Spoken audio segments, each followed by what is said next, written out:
ಅಂಜನಾದ್ರಿ ಬೆಟ್ಟ. ಅಂಜನಾದ್ರಿ ಬೆಟ್ಟ ಎಂದು ಕರೆಯಲ್ಪಡುವ ಆಂಜನೇಯ ಸ್ವಾಮಿ ಬೆಟ್ಟವು ಹಿಂದೂ ಪುರಾಣಗಳಲ್ಲೇ ಮಹತ್ವದ ಸ್ಥಾನವನ್ನು ಹೊಂದಿದೆ. ಈ ಪವಿತ್ರ ಬೆಟ್ಟದ ಬಗ್ಗೆ ಕೆಲವು ಆಕರ್ಷಕ ವಿವರಗಳನ್ನು ತಿಳಿದುಕೊಳ್ಳೋಣ. ಹಿಂದೂ ನಂಬಿಕೆಗಳ ಪ್ರಕಾರ ಅಂಜನಾದ್ರಿ ಬೆಟ್ಟವು ಹನುಮಂತನು ಅಂಜನಾಳಿಗೆ ಜನಿಸಿದ ಸ್ಥಳವಾಗಿದೆ. ಆದ್ದರಿಂದ ಈ ಬೆಟ್ಟವನ್ನು ಅಂಜನಾದ್ರಿ ಬೆಟ್ಟ ಎಂದು ಕರೆಯುವುದು. ಹಾಗಾಗಿ ಹನುಮಂತನಿಗೆ ಆಂಜನೇಯ ಎನ್ನುವ ಹೆಸರು ಕೂಡ ಬಂದಿದೆ. ಅಂಜನಾದ್ರಿ ರಾಮಾಯಣ ಮಹಾಕಾವ್ಯದಲ್ಲಿ ಉಲ್ಲೇಖಿಸಲಾದ ಕಿಷ್ಕಿಂಧ ವಾನರ ಸಾಮ್ರಾಜ್ಯಕ್ಕೆ ಸಂಬಂಧಿಸಿದ ಒಂದು ನಗರ. ಅಂಜನಾದ್ರಿ ಬೆಟ್ಟದ ತುದಿಯಲ್ಲಿ ಹನುಮಂತನಿಗೆ ಅರ್ಪಿತವಾದ ಹನುಮಾನ್ ದೇವಾಲಯವಿದೆ. ಈ ದೇವಾಲಯದಲ್ಲಿ ಬಂಡೆಯಲ್ಲಿ ಕೆತ್ತಿದ ಹನುಮಂತನ ವಿಗ್ರಹವಿದ್ದು ಭಕ್ತರು ಮತ್ತು ಯಾತ್ರಿಕರನ್ನು ಆಕರ್ಷಿಸುತ್ತದೆ. ದೇವಾಲಯವನ್ನು ಹತ್ತಲು ಸುಮಾರು 575 ಮೆಟ್ಟಿಲುಗಳಿವೆ. ಪ್ರಾಚೀನ ಗ್ರಂಥಗಳಲ್ಲಿ ಕಿಷ್ಕಿಂಧೆ ಎಂದು ಕರೆಯಲ್ಪಡುವ ಅಂಜನಾದ್ರಿಯು ಅಪಾರ ಐತಿಹಾಸಿಕ ಮಹತ್ವವನ್ನು ಹೊಂದಿದೆ.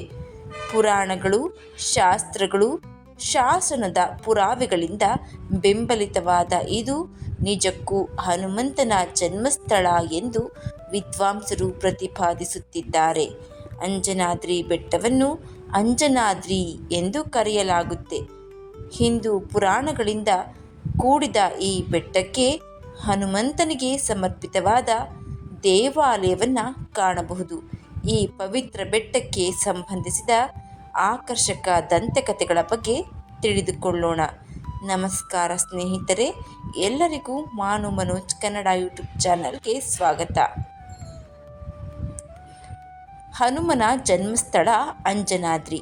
ಹಿಂದೂ ನಂಬಿಕೆಗಳ ಪ್ರಕಾರ ವಾನರ ದೇವತೆಯಾದ ಹನುಮಂತನು ಅಂಜನಾದ್ರಿ ಬೆಟ್ಟದಲ್ಲಿ ಅಂಜನಾದೇವಿಗೆ ಜನಿಸಿದನು.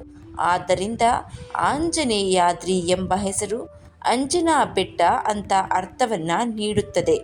ಭಾರತದ ಕರ್ನಾಟಕದ ಹಂಪಿಯ ಬಳಿ ಇರುವ ಈ ಬೆಟ್ಟವು ಹನುಮಂತನು ತನ್ನ ಮೊದಲ ಉಸಿರನ್ನು ತೆಗೆದುಕೊಂಡ ನಿಖರವಾದ ಸ್ಥಳವೆಂದು ನಂಬಲಾಗಿದೆ.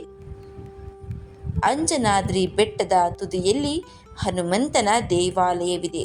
ಭಕ್ತರು ಈ ಪವಿತ್ರ ಸ್ಥಳವನ್ನು ತಲುಪಲು ಸುಮಾರು 575 ಮೆಟ್ಟಿಲುಗಳನ್ನು ಹತ್ತುತ್ತಾರೆ.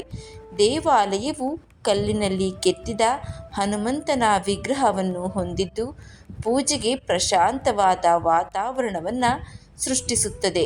ಹೆಚ್ಚುವರಿಯಾಗಿ ರಾಮ, ಸೀತಾದೇವಿಗೆ ಅರ್ಪಿತವಾದ ದೇವಾಲಯಗಳು ಕೂಡ ಇಲ್ಲಿವೆ. ವಾನರ ಸಾಮ್ರಾಜ್ಯ ಕಿಷ್ಕಿಂಧ.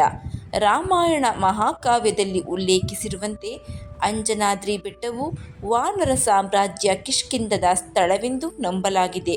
ಈ ಪ್ರಾಚೀನ ರಾಜ್ಯವನ್ನು ವಾಲಿ ಆಳಿದನು.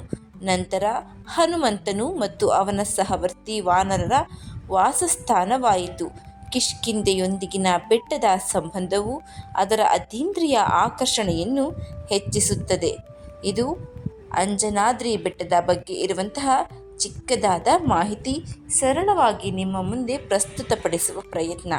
ಈ ಮಾಹಿತಿ ನಿಮಗೆ ಇಷ್ಟ ಆಗಿದ್ದರೆ ದಯವಿಟ್ಟು ಶೇರ್ ಮಾಡಿ, ಲೈಕ್ ಮಾಡಿ. ವಿಡಿಯೋ ಬಗ್ಗೆ ನಿಮ್ಮ ಅನಿಸಿಕೆ, ಅಭಿಪ್ರಾಯವನ್ನು ಕಮೆಂಟ್ ಬಾಕ್ಸ್ನಲ್ಲಿ ತಿಳಿಸಿ. ಚಾನಲ್ನ ಸಬ್ಸ್ಕ್ರೈಬ್ ಮಾಡಿಕೊಂಡೆ ನೋಡ್ತಾ ಇದ್ದರೆ ದಯವಿಟ್ಟು ಸಬ್ಸ್ಕ್ರೈಬ್ ಮಾಡಿಕೊಂಡು ನೋಡಿ. ಪಕ್ಕದಲ್ಲಿ ಕಾಣುವ ಬೆಲ್ ಬಟನನ್ನು ಒತ್ತಿ. ಧನ್ಯವಾದಗಳು.